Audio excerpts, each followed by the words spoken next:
I'm probably not the only one who misses the 737-300 and 500 from the Lufthansa fleet. Luckily, there are some models that can help us cope with that loss, and today we'll take a look at one of them.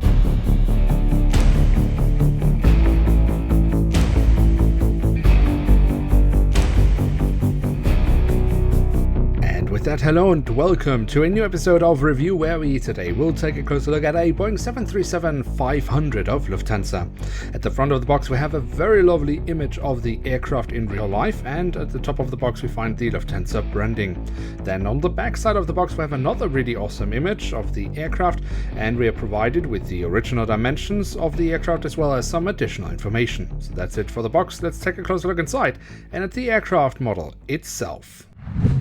And here she is, the Boeing 737-500 of Lufthansa in the now old livery, however the time-specific livery for this aircraft type, as it never flew in the new livery. Between the years 2003 and 2006, Herpa supposedly has released this model in 3 different product batches, but with the same registration code. Because of that, I am unable to determine from which production batch this aircraft model is. However, I very much doubt that there are any significant differences between these models. But let us take a look at the model we have here in front of us to see what it actually has to offer. And we start off with the tail section, where we on the vertical stabilizer have the Lufthansa branding. On top of the stabilizer, we then have the last 2 letters of the registration code. The full registration code we find on the fuselage, where we also have the German flag.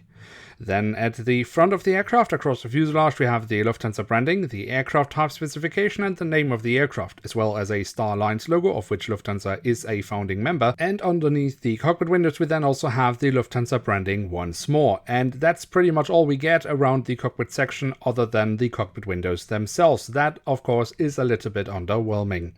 The engine nacelles have been kept in the same grey color as the belly of the aircraft, but we do also have the silver leading edge.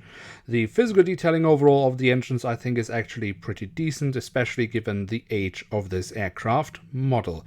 So when we look into the engines from the front, we can very nicely see the engine fan blades. On the fuselage, just above the wings, we have the emergency exit printed on, and that of course leads us straight to the wings, which we should also take a closer look at. Starting off with the top side, where we can see the different flaps, slats and spoilers have been carved out very nicely, but we don't get any printed details on this aircraft model. That of course also a little bit disappointing, although maybe not so surprising, again because of the age of the model. The same goes for the underside of the wings. And then we can also take a quick look at the landing gear that we have here on the aircraft model, and honestly speaking I actually think that Herpa has done a pretty decent job with that. And then last but certainly not least, we also have the doors to the cargo compartments printed on here on the back side of the aircraft and here at the front of the aircraft.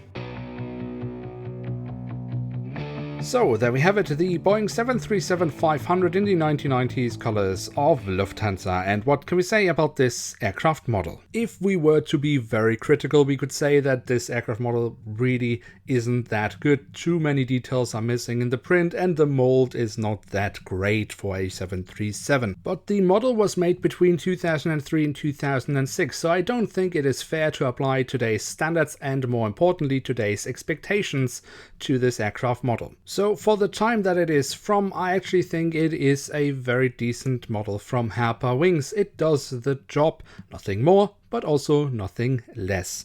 I personally then of course also have a connection to this aircraft type in this livery, so for me it's a lovely little piece of memorabilia. And I think that is really the point for today. If you have a personal connection to this aircraft type, this livery, then yes, it could be an aircraft worth having in your collection. If not, then there are obviously many other models out there that could offer much more for you. Now with that, we have reached the end of today's episode. If you have enjoyed this video, then don't forget to leave a like, that would be very much appreciated. And of course, if you're new around here, why not hit subscribe? That would be absolutely awesome. With that, I'd like to say thank you so much for watching. Hope to see you soon again. I'm checking out, and bye.